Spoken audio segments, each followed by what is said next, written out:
I'm Mahdi Shaheeb Sher. My website is www.shaheeb.com. I think one of my interests in the world is 70 years of the Soviet Union. I think that we have had the collapse of the Soviet Union, and we've had 70 years of the Soviet Union.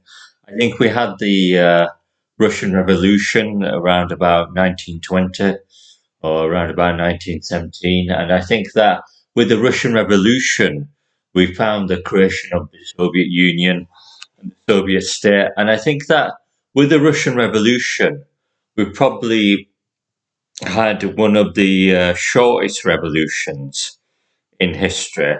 I think most revolutions tend to last for about a 200-year period. We've had the French Revolution, which lasted approximately 150 years. And I think we've had kind of the American Revolution, which has lasted about 200 years. We've had the Industrial Revolution. We've had one or two other revolutions as well. We've had the Chinese Revolution. And we've had about four or five revolutions, which I think on average have lasted about 200 years in duration. So I think with the Russian Revolution, we have one of the shortest revolutions in history.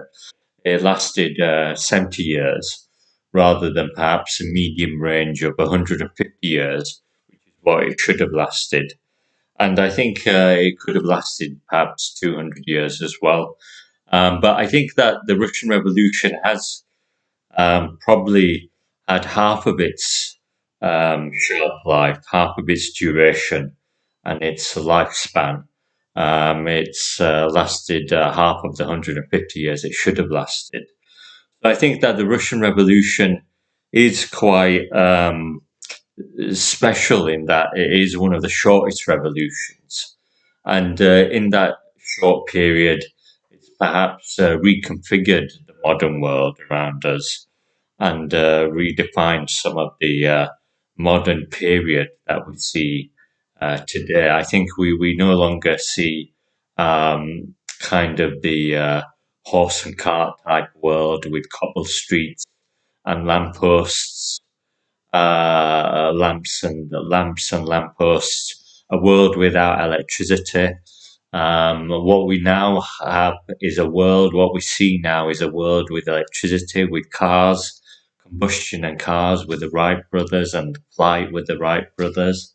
We have electricity, we have kind of houses with windows, glazed windows, and we have electricity within those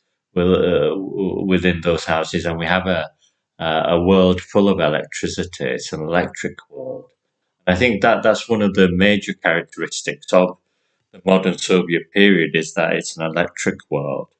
Um, it is kind of modern in that it has four-wheeled square cars, which is the transportation that we use.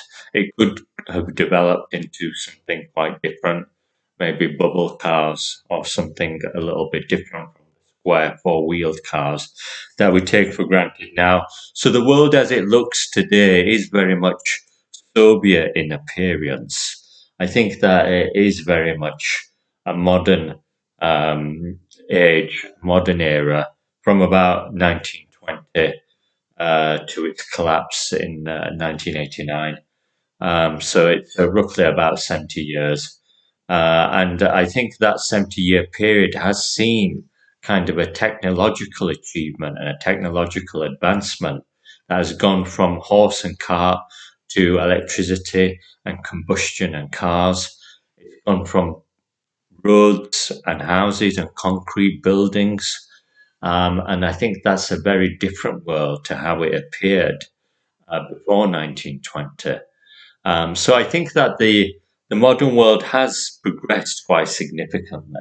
I think this is an achievement of the Soviet Union to have this kind of, and especially the Russian Revolution, to have this kind of a mark on the appearance of the world, where it's kind of kind of flowered into Soviet stars that are kind of like electric lampposts. I think that the world does look like a lot of light bulbs in the world. I think those could be Soviet stars lighting up the world. Because to look at the achievement of the Soviet Union is quite remarkable. And it's a testimony to the Russian Revolution that it has managed to completely change the landscape of the world in its entirety, in its complete fullness. And I think to change the landscape of the world to that degree is quite benevolent. It's quite excellent in its magnitude and its magnificence as well. So I think that the appearance of the world is kind of very Russian in its appearance. It has kind of the trademark and the characteristics of the Russian Revolution written all over it. It's kind of very much the flavor of the Russian Revolution, and I think we should appreciate that fact with the modern world and the modern period. I think that people do take the modern period, the modern age, as a luxurious, comfortable, relaxed, high quality of life. It has benefits that quite exceed the normal modern age that we have taken for granted with a horse and cart and cobble streets and stone buildings.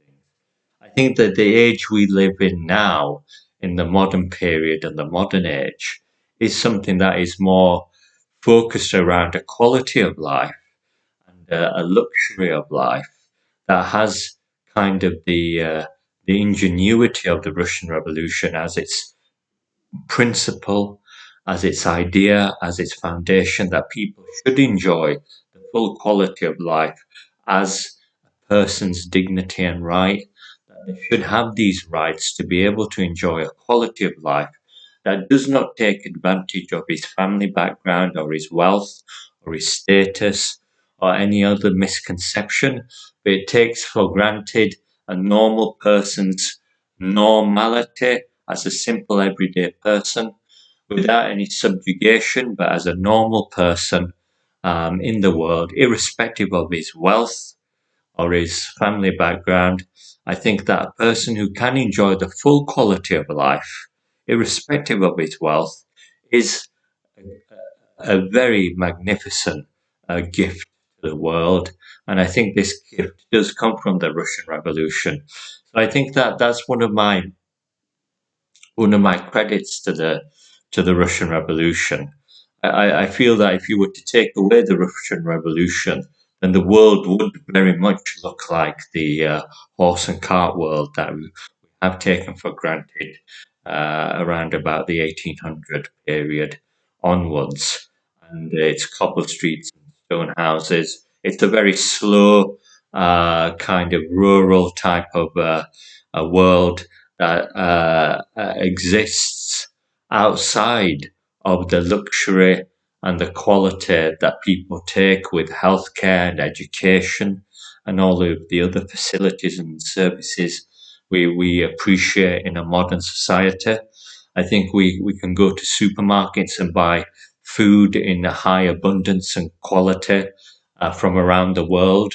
And that availability of food selection is at a very advanced level compared to the shops we might have shopped in a previous period of the modern era.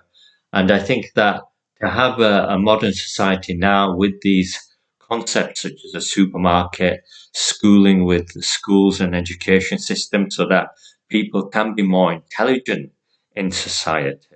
They don't need to be ingrained in their own thought based on their habits at home, but they can actually expand their horizons and they can gain an education at school and college and university as well and be able to expand those horizons to a wider world and have a full awareness of the world around them.